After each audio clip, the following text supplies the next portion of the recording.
আউযুবিল্লাহি মিনাশ শাইতানির রাজিম। বিসমিল্লাহির রহমানির রহিম। আসসালামু আলাইকুম ওয়া রাহমাতুল্লাহি ওয়া বারাকাতুহু। পুরুষ লিঙ্গ কখন একজন মানুষের জীবনের আনন্দ কেড়ে নেয়? আল্লাহ রব্বুল আলামিনের পক্ষ থেকে দেওয়া যে নিয়ামত, সেই নিয়ামতকে আপনি এবং আমি কখনো পরিবর্তন করতে পারবো না। যখন কেউ পরিবর্তন করতে যায় তখন তার জীবনে ডেকে আনে বিপদ।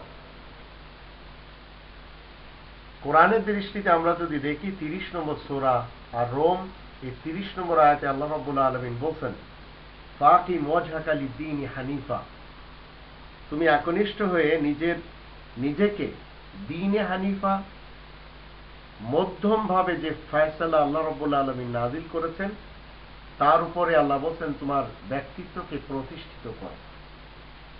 ফিতরাত আল্লাহিল্লাতী ফাতারান নাস আলাইহা, আল্লাহ তাআলার প্রকৃতির অনুসরণ করো, যে প্রকৃতি অনুযায়ী তিনি মানুষ সৃষ্টি করেছেন।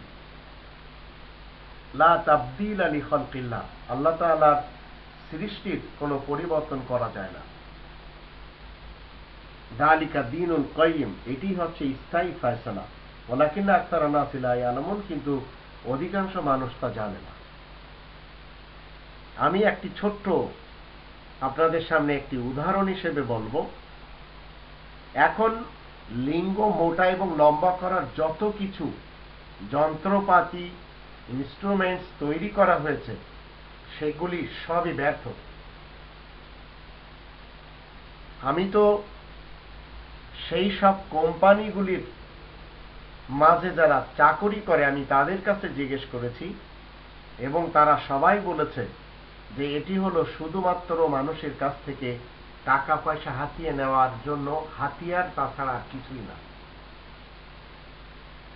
যারা এসব ক্রয় করেছে তারা কেবল প্রস্তুতকারকদেরকে টাকা দিয়ে উপকার করেছে আর ঘরে ডেকে এনেছে বিপদ। কেমন বিপদ? আমি ছোট্ট একটি ঘটনা আপনাদের সামনে যদি বলি, যদিও আমি এই ঘটনা বলার পক্ষপাতিত্ব না এবং কখনো চাই না, কারণ কোরআনের কথাটি আমি সবচেয়ে বেশি প্রাধান্য দিই মানুষের সামনে তুলে ধরা। এক জায়গায় 10 জন লোক তারা দাওয়াত খেতে গিয়েছে। এখন আমাদের দেশে এক শ্রেণীর লোক তারা খাবারের পরে পান খায়, আর পান বরজে তৈরি হয়।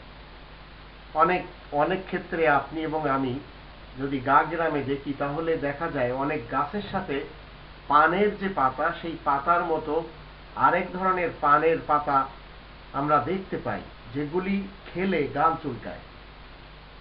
এখন যার ঘরে দাওয়াত খাওয়ার জন্য এই 10 জন লোক গিয়েছে, সেই লোকটি একটু চালাকি করেছে। সে জানতে চাইছে যে এই 10 জন মানুষ এরা একে অপরের উপকারে আসে কিনা, না এরা একে অপরের ক্ষতি চায়। সকলকে খানা খাওয়ার পর এবার পানের পরিবর্তে বাগানের সেই গাল চুলকায় সেই পাতা এনে দিয়েছে, সেই পাতা অবিকল পানের মতো। এখন প্রথম ব্যক্তি খেয়েছে, খাওয়ার সাথে সাথে তার গাল ধরেছে, তার গালে চুলকানি শুরু হয়ে গেছে, তার মুখের ভিতরে শুরু হয়ে গেছে চুলকানি। এই লোকটি ইচ্ছা করলে পরের লোকটিকে পানের বাটা না দিয়ে বলতে পারতো যে ভাই আপনি খাবেন না, এটা সম্ভবত পান না, পানের পরিবর্তে গাল চুলকানোর যে পাতা সেই পাতা এখানে দেওয়া হয়েছে।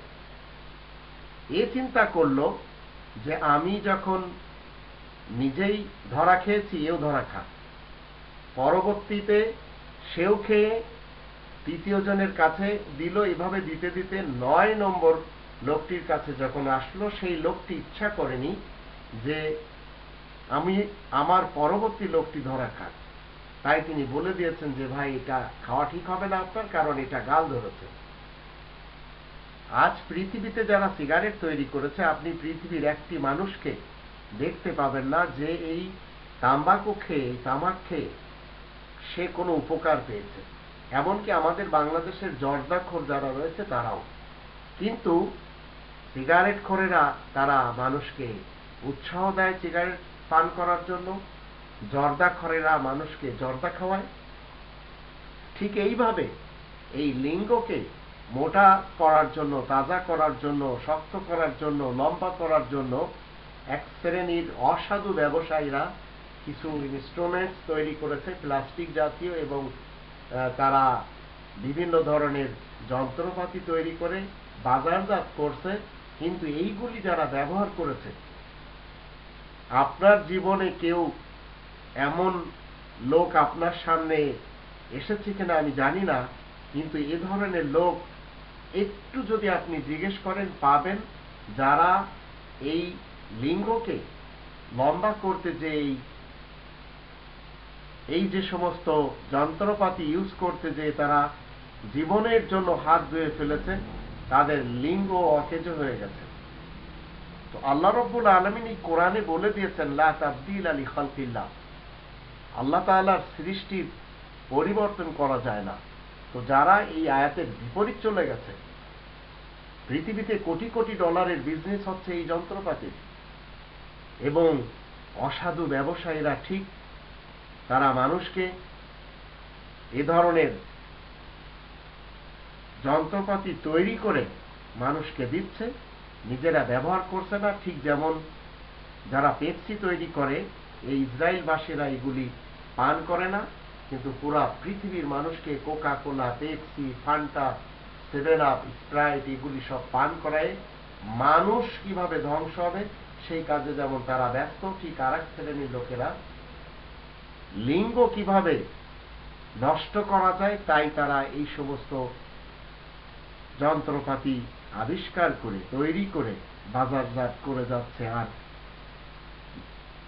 এমন শ্রেণীর ছেলেরা যারা অজ্ঞান, যাদের কাছে জ্ঞান নেই, তারা মনে করছে যে সম্ভবত এই যন্ত্র যদি কিনে নিয়ে যাওয়া যায়, এর নিয়ম নীতিতে যদি লিঙ্গকে একটু লম্বা করা যায়, সম্ভবত আনন্দ পাওয়া যাবে জীবনে। কিন্তু সে জানে না, যখন সে সেটাকে ইউজ করা শুরু করে, তখন চিরকালের জন্য সে তার ঘরে ডেকে আনলো মহাবিপদ। তো পুরুষ লিঙ্গ একজন মানুষের জীবনের আনন্দ কেড়ে নেয় তখনই যখন সে আল্লাহ তাআলার দেয়া আকার আকৃতিকে যখন সে পরিবর্তন ঘটাতে চায়। আল্লাহ আমাদের সবাইকে কোরআনের 30 নম্বর সূরা রোম এর 30 নম্বর আয়াতের দৃষ্টিতে অন্তত আল্লাহ তাআলা যে নিষেধ করেছেন, লা তাবদীলা লিখালকিল্লাহ, আল্লাহ তাআলার বানানো আকার আকৃতি আমরা যেন না বিগড়াই, সেজন্য আমাদের উচিত আমরা কোরআনের আয়াত মতে যেন জীবন কাটাতে পারি।